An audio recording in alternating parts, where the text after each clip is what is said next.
On this week's TribCast, we'll talk about the summer and fall of Dennis Bonnen's discontent.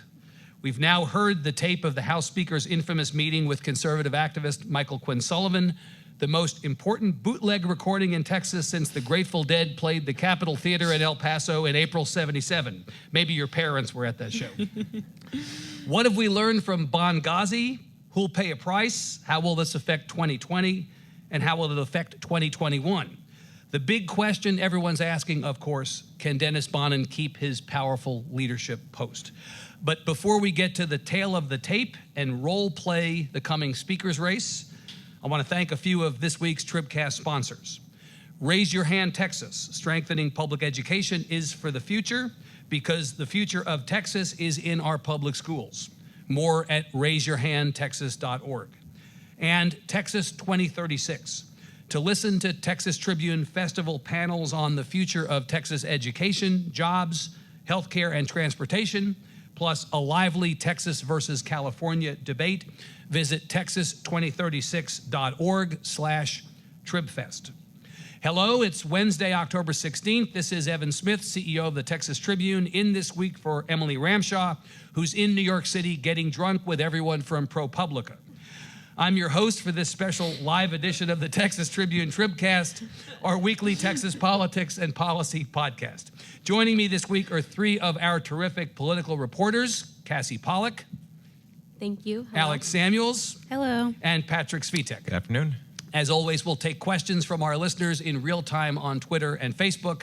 You can send yours in using the hashtag TribCast. Cassi, let me begin with you. You have been our lead reporter on this story for the last couple of months. You know what everyone who heard the tape said was on it.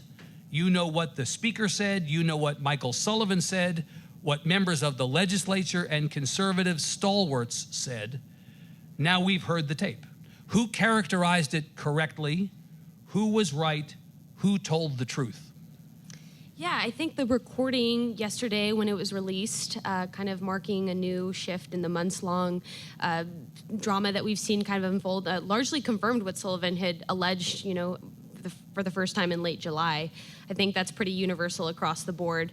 And, to an extent, I think somebody could argue that, the responses that we saw from the speaker and Dustin Burrows, the other House Republican who was in that meeting in June, the responses by them, didn't necessarily want to, push back against any of the allegations, but wanted to cast it more of a, let's move on, the recording's out, we said that we wanted the recording out, let's get on with this. So let's be clear. I'm going to say words that I may never have said in my entire life. Michael Quinn Sullivan was right. Ross Ramsey wrote that yesterday. He did, but that's Ross. I'm saying me. Ross may have said those words before. I know that I have never in my life said those words before. Michael Quinn Sullivan was right. He told the truth. Largely correct. Yeah. Patrick, is your interpretation of what you heard on the tape that the allegations against the speaker and the former chair of the House Republican Caucus, Representative Dustin Burrows, were largely accurate as Michael Sullivan laid them out? Yeah, that was how I observed and heard the tape as well. Yeah. I mean, it was, it was pretty clear that there was a discussion about these 10 members.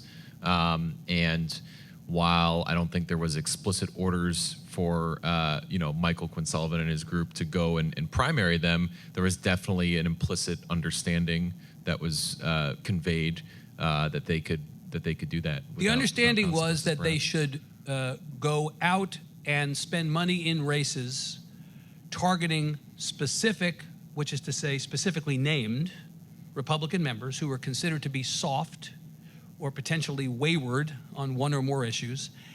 And then part B is there was also an offer of media credentials for members of Mr. Sullivan's organization. And the way that it was cast, it was do this for us, and then we're going to do this for you. Yeah, I think that was made clear as the exchange there. Right. And yeah. And now we're obviously waiting to see whether that is something that defies the law. Right. Alex, I mean, there's the question of criminality, right? Alex, I mean, that's something that we've seen in the speaker's statement yesterday, no criminal wrongdoing. He specifically called out the criminal aspect of this. But is the criminal aspect of this the point? There was more of a quid pro quo on this tape, as I heard it, than on the Ukraine call. I don't know if are you asking like the criminal aspect of it? Is that going to be like what? Is that the point? In other words, will this whole ball game be in the realm of was a law broken, or is this more a matter of politics? I mean, that's the ball game that Dennis Bonnen wants. Well, right. So Patrick's right. I mean, the speaker made it clear that he wants this to be a discussion of criminality. Right. Is it a discussion of criminality? I mean, I don't think so, personally. The kind of, encircling up with members yesterday and today, just what's your take on this now that you've heard it, or, now that you're talking with members who have actually heard it as well? The two things it keeps coming down to in my conversations are trust. Can we ever trust the speaker again? Still remains to be unclear. A lot of people, I think, are skeptical, and then, there's some definitely hard-no camps, some hard-nose in within the Republican caucus. And then the second thing is kind of a resentment or a frustration of how the Speaker's office handled, the allegations when they first surfaced, how they responded. We have listened to voicemails that the Speaker left on members of the political target list. We've heard of conversations that the Speaker had outright denying essentially what the recording yesterday confirmed. Right, and that really, Alex, is the point, is it not? When it gets to trust, what the Speaker said when the allegations were made in the aftermath was there was no list of members. Mm-hmm. Did you hear a list of members on there? There definitely was a list of members on there. And a reference of a list by the Speaker. Yeah. Right. I heard a list of members. The Speaker said that there was no offering of media credentials, no dangling of this as a potential carrot. Right. No, he was pretty Sullivan's clear during the recording. He said, I'll do what Patrick did. I'll take, Braddock off the floor, referencing another Texas reporter. And then he later came up in the tape too, so it was pretty clear that he was offering, media credentials, taking another reporter off the floor. And even if you assume that the Braddock thing was a joke, he specifically, Patrick, what he said was, let me tell you what I'm going to do for you. And at that point, Michael Sullivan on the tape says, I don't need anything, right? Or words to that effect. And the Speaker comes back and he goes, no, let me tell you what I'm going to do. Is there any way to misinterpret that as not offering one thing for another thing? No, I don't think so. Just to go back to the kind of vein of questioning that we were on earlier, I think that from day one, and the release of the tape didn't change this yesterday, this has been first and foremost not an external PR or even legal crisis for Dennis Bonnen, but an internal crisis. I mean, he is elected by members of the House. It is a position that you hold by maintaining those relationships, or that you achieve in the first place by having those relationships, and that you maintain by maintaining those relationships. There are obviously there will be legal ramifications. There could be legal ramifications. There's obviously the bad press, and the commentary that we have here today and at the Tribune, and that's all part of the mix. But I think first and foremost, it's always been an internal crisis for him. It's about losing trust of the people who put you in the position of power in the first place, and that's the 150 members of the House. So I want to come back to that in a second, because I want to talk about the consequences on the back end of this podcast. But let me stay with what we heard on the tape. So if media credentials were dangled, Cassi, to members of Mr. Sullivan's organization, what's wrong with that? Why not allow them to join other reporters or reporters? Because if they're not reporters, then that's a different conversation. They believe that they're part of the press. What's wrong with offering media credentials to the folks in Mr. Sullivan's organization? I don't know if that's necessarily, if there's necessarily anything wrong with that, aside from the fact that Sullivan and his group have long kind of been cast as a thorn in the side of, House leadership, of course, Bonnen's predecessor, and then Bonnen himself during the session. So maybe surprising is the better way to frame that. I think what maybe took members off guard a little bit was the fact that, Bonnen was saying, okay, we'll give you press credentials in exchange for going and targeting these members, which, a month after or weeks after Bonnen had made it very clear that that there would be consequences for members who targeted one of their colleagues in the lower chamber. Right. Alex, another thing that people have brought up today, I didn't so much lock onto this yesterday, but people have continually brought it up to me, at least today, is that the Speaker not only talked about the potential for Mr. Sullivan's group to target members on a list, but he also talked about not spending money against him, Dennis Bonnen, in his own primary. Yeah, Dennis Bonnen, and also he mentioned Dustin Burrows. He was like, if you guys, find a primary challenger to Dustin, I'm going to have to come up with my own money to help Dustin in that race. And he was like, I also hope that you don't target me. He's like, I have a woman running against me. He was referring to Rhonda Seth. And he talked about Damon Rambo running against him the last time. And he said, I hope you don't really spend money against me, right? Yeah, he was really clear, if you want to spend money, do it against these people, and I hope you don't do it against my guys. Right. So basically, he's talking about using, Patrick, as a carrot, something that is more in the public realm, media credentials given out by the administration committee of the House, I assume, right? That's who Correct, is the yeah. administrating The chairman, authority, right. in exchange for helping him politically in a race. Who's he going to go after next? The Bidens? I mean, doesn't this seem to you that there's an odd echo of the national? This is maybe the second most famous quid pro quo alleged in the news at the moment, but it's rapidly becoming the first. Do you have any non-loaded questions for this?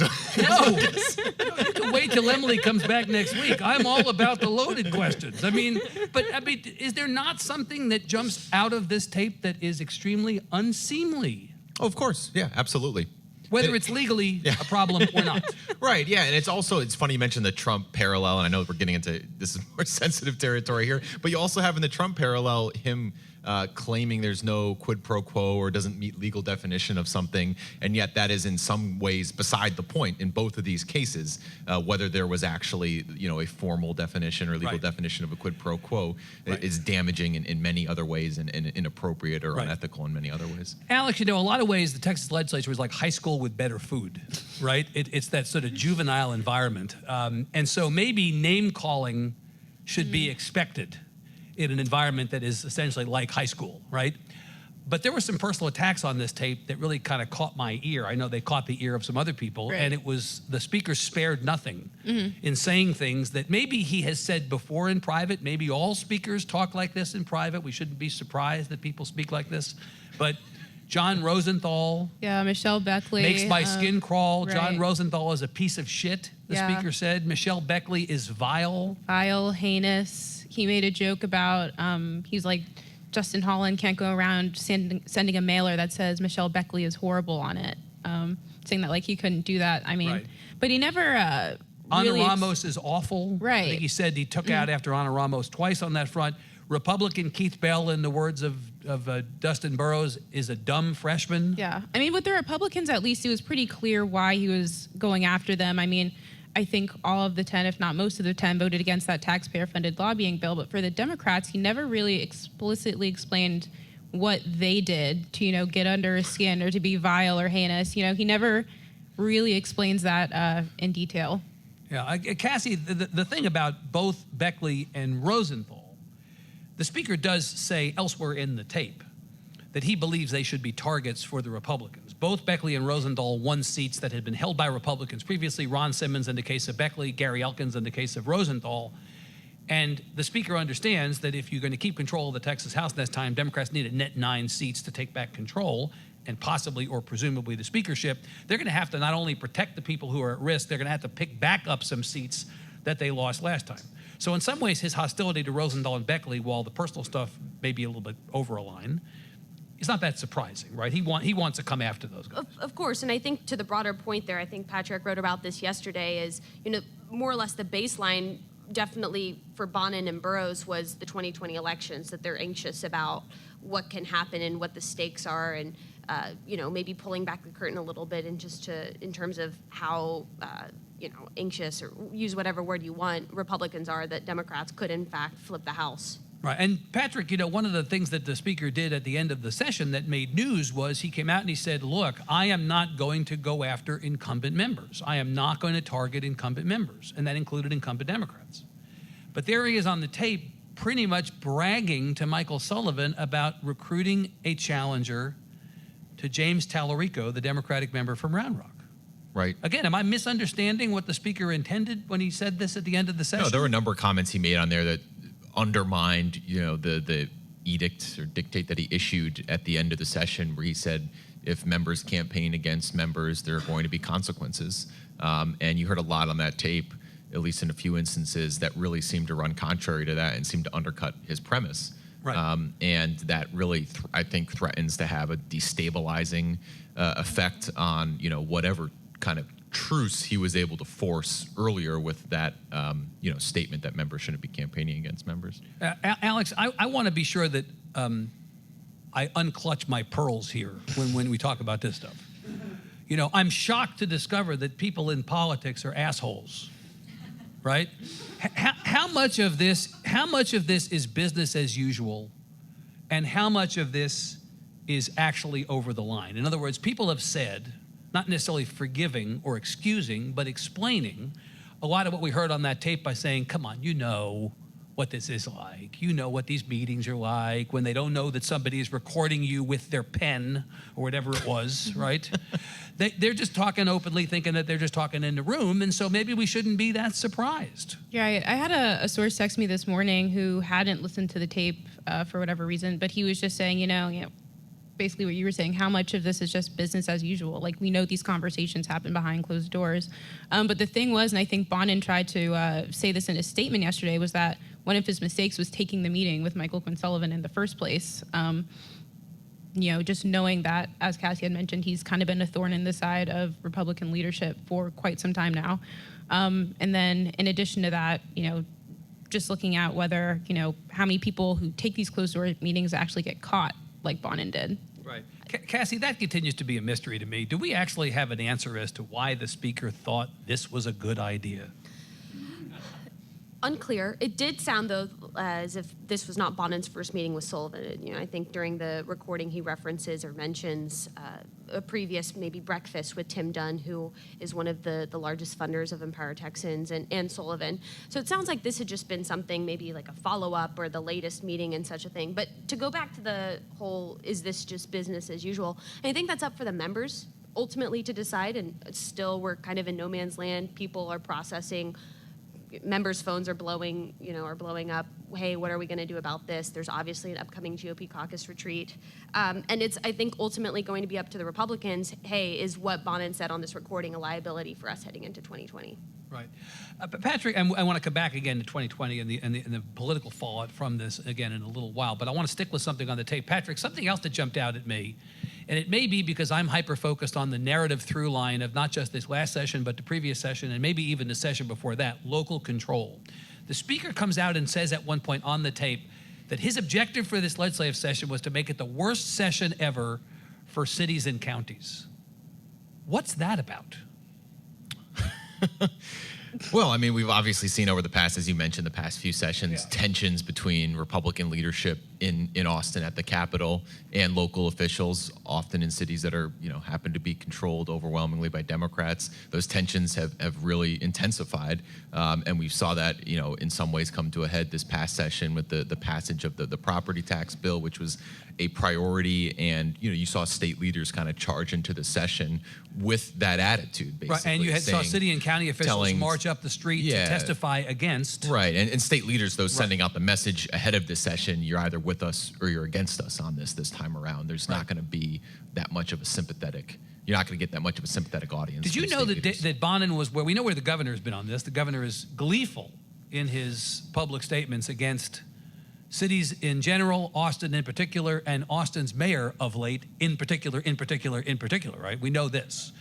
Lieutenant Governor has talked about Democrat mayors of big cities, and he's cast it entirely transparently in those kinds of terms. I hadn't been aware that the speaker had, bitten as hard down on this subject as the other two leaders had. Yeah, I mean, I think I'm sure Bonnen shares that sentiment to some extent. A lot of the, lines you heard from Bonnen in this tape, you have to wonder whether he was exaggerating or being overly emphatic in an attempt to try to appeal to at least what he thought Michael Quinn Sullivan wanted to hear, whether it was talking about cities and counties in this pandering to mucus. Sure, perhaps, or at least pandering to what he thinks was maybe pandering. I can't get in the heads of everyone in that room, but whether it's that line or whether you hear him talking about some of these members, in really disparaging terms, right, you got to wonder if he was just kind of flexing for Sullivan in some of these cases, or at least saying things that he maybe didn't entirely believe in hopes of appealing to the person he was with. Alex, how much of this is inside baseball?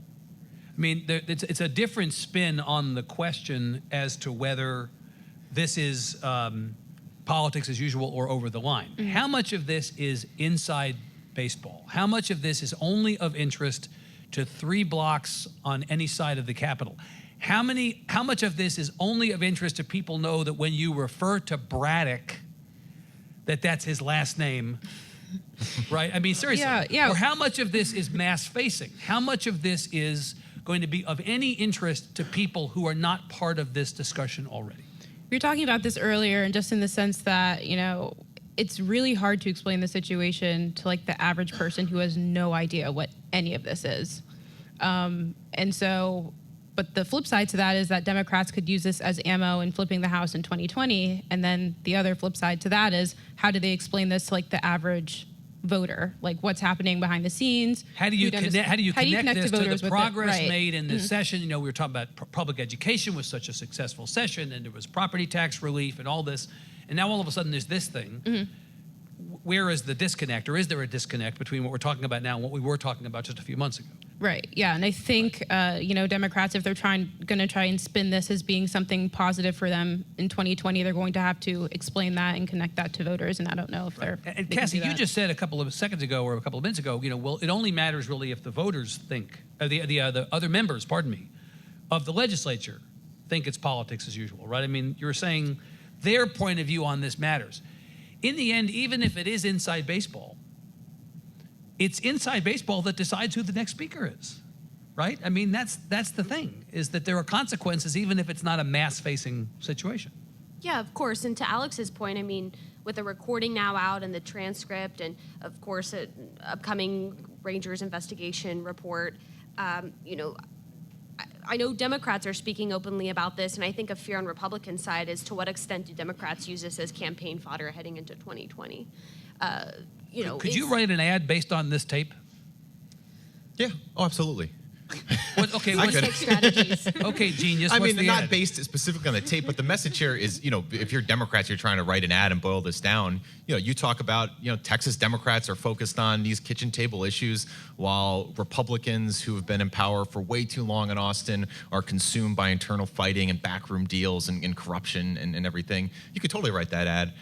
Once you get below that, I mean, there's obviously some more explaining to do, but you don't need to do that in an ad. John Rosenthal is already fundraising off of it. So John Rosenthal is running an ad featuring a lot of crawling skin or something. What is he doing? I don't remember the exact verbiage maybe Cassi does of the ad, but he sent out an email campaign. Skin crawling backroom deals was the email subject. I think for now the political impact of this is more about the mechanics of campaigning and the process of campaigning than it is about any particular message. The big picture here, more than any campaign message, is the fact that going into this incredibly important election cycle for Republicans, one of the highest ranking, most powerful Republicans in the state, is facing a complete, crisis within his own ranks, or at least, having to work to rebuild trust. And not only Democrats, but Republicans calling for him to resign. Right. At a time when he should be leading efforts or be as fully focused on possible to recruit candidates, to fundraise, and to do all he can. We're to just protect taking a the victory majority. lap over the work that was done over the session. Yeah, That's now been totally derailed. Exactly. Right. Or continuing to talk about the victories of the session. Right. Yeah.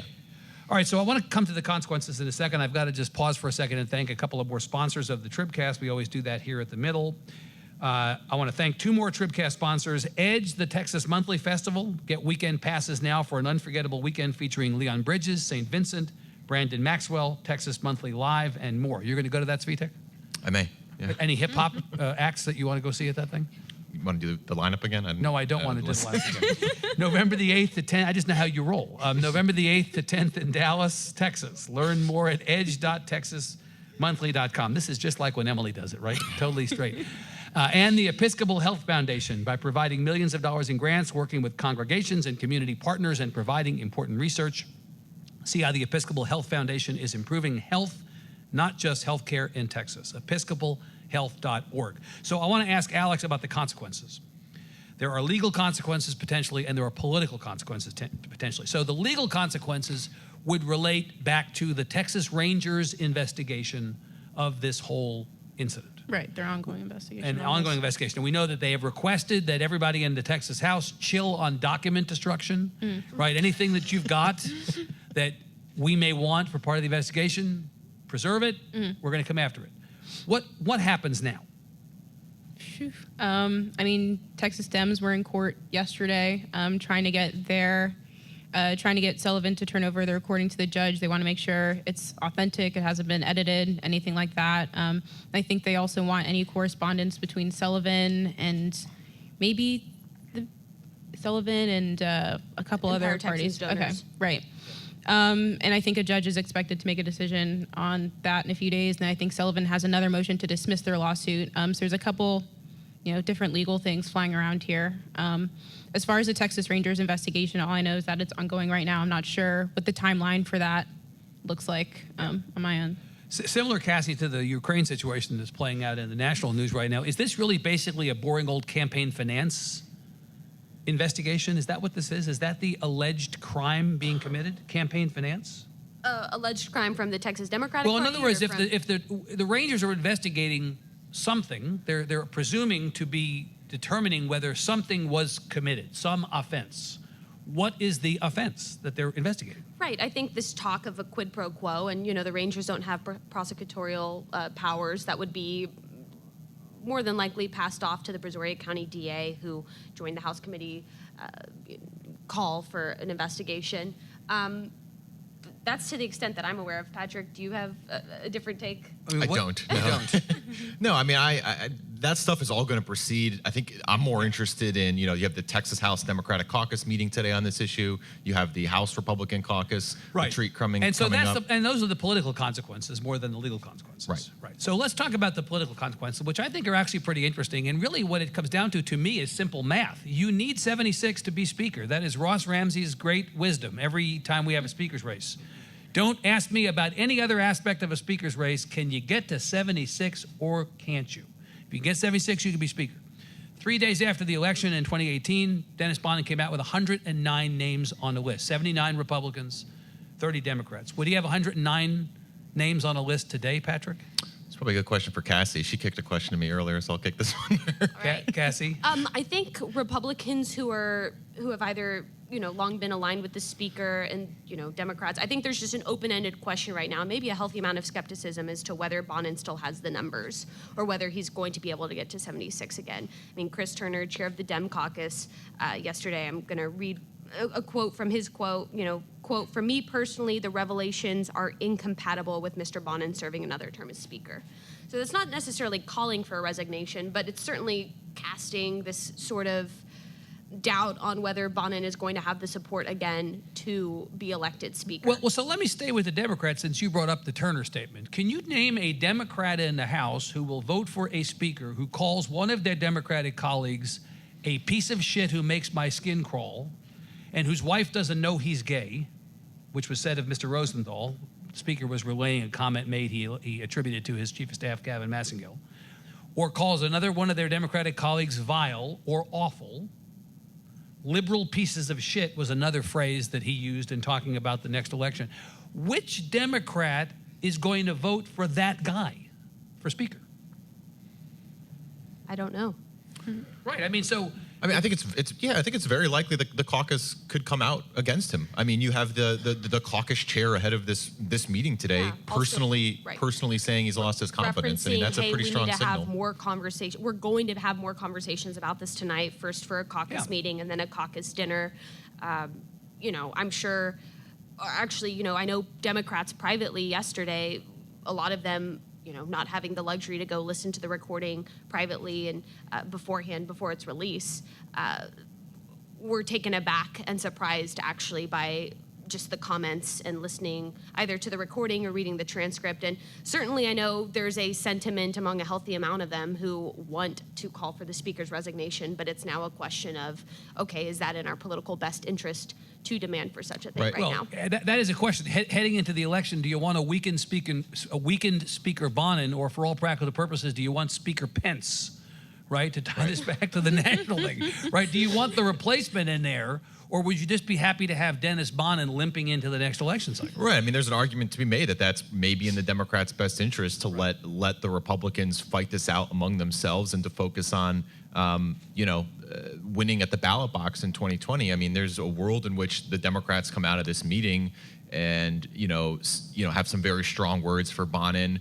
but say that we're focused on delivering in the 2020 elections when we're very confident that we're going to have a Democratic House. Yeah. And Bonnen has time until, the next session starts. I mean, he could start his apology tour today, and really he has time to, in his words, maybe attempt to make it up to the people who he offended on that tape, and then maybe get some, Yeah, there's no... House rule that says if 76 members go on the record against you, you have to resign, right? I mean, he can. Right. There's nothing that's going to force him out of office, and if he holds, and also if he holds on to, if he is able to prove that he's an effective campaigner, which again, this is a huge distraction, and this is going to But hamstring he has that $3 for now. million he's put into a PAC that he intends to spend on behalf of. But if his he can fellow hold House members, hold the majority for Republicans, that could go a long way to helping him in the next speaker's election if he makes it that far. Part of the public silence out there, at least on the GOP side so far, in the first 24 hours of this thing, has, I think, largely been attributed, just again in my conversations with members, to the upcoming caucus retreat on Thursday and Friday. We want to wait and see, talk to people in person there. Obviously, there's a lot that could potentially play out at that Friday afternoon caucus meeting. Yeah. There's been some suggestions that both the speaker and Dustin Burrows violated caucus bylaws. Is there something to be done about that? Is there a broader conversation to be had? Whatnot? Right. So let's come back to the question of 76. So let's assume that the majority of Democrats, for the purpose of this conversation, do not feel like they want the speaker to remain as speaker in view of what they heard. Right? Give the speaker a couple of wayward Democrats who are just going to stay in with him to get good committee assignments or whatever. He only has 83 Republicans right now. A handful of Republicans on the edge of the edge, Biederman, who else called for his resignation? Steve Toth. Did Schaefer call? Schaefer. Those guys have called on him to resign. Presumably, they're not yes votes for the speaker. John Right. Smithy, one of the more senior House Republicans. Right. And then you have part of what you've christened or others have christened the X-Men, right? The 10 people on that list. Travis Clardy going to be a yes for the speaker? Dan Parker going to be a yes for the speaker? People who the speaker and Dustin Burrows specifically called out? My question is, I went into journalism not to do math, but I can count. I don't get to 76, Cassie. Do you get to 76? Again, it's tight right now, and I think both sides across the spectrum, it doesn't matter if you're with the speaker or not, you're openly questioning in the sense that it's ongoing conversations right now, is he able to get to 76? And Right. up in the air. And, to your X-Men point, the 10 members on that list, they haven't yet explicitly as a group necessarily called for the resignation. I think back when the allegations first surfaced, you did have, Phil Stevenson kind of going out and telling his local paper, the speaker needs to resign. Tan Parker fell just short of it in a couple But different they don't have to statements. call for him to resign, right? Right, They could right, just of simply course. say, we're not going to call for him to resign, but we also don't necessarily want to say we're signing a pledge card, Right. right, for the speaker. And Alex, that also is before the election. And that's the interesting conversation. You're at 83-67 right now. Mm-hmm. Show of hands on this table at this dais. Who thinks that the Republicans are going to have more than 83 after the next election? More than 83? More than 83. In other words, will the Republicans be in a better position from a partisan split standpoint after 2020?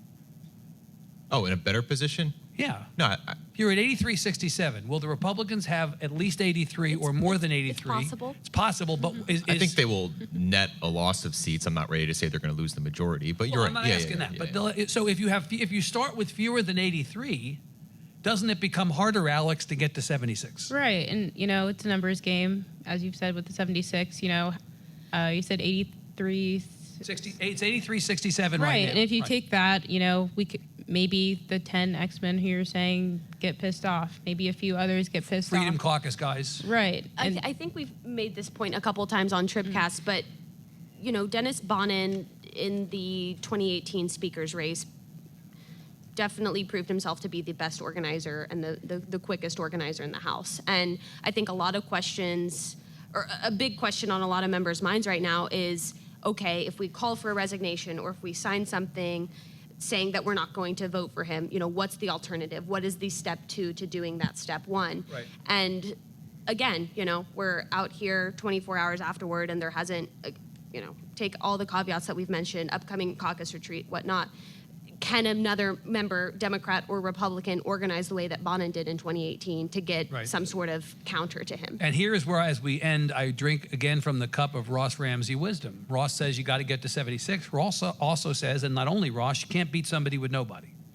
In order for there to be a challenge to Dennis Bonnen, Somebody has to have the stones to step up. And as of right now, that has not happened. No one has come out and said, I'm challenging this speaker. Correct. Right? Yeah. So until that day happens, we'll have to see where we go with this. That's all the time we have. Thanks to our sponsors this week, Raise Your Hand Texas, Texas 2036, Texas Monthly, and the Episcopal Health Foundation. An extra special thanks to Spoon for our theme music on behalf of Cassi, Alex, Patrick, and our producers Michael Ray and Bobby, and I think Todd this week as well. Let's just throw Todd in there for grins. This is Evan, like you, unable to contain my glee at the thought Emily will be back next week. Thank you so much for listening.